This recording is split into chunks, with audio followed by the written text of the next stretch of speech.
बाँकी भिडियो चाहिँ उसमा भइसकेको छ।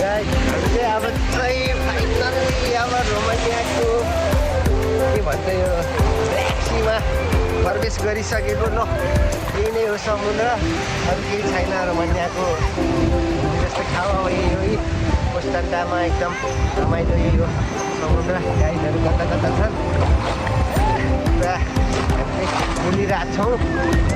अन्त हाम्रो हेरो यता हुनुहुन्छ, बानीले हानिरहेको छ यहाँ।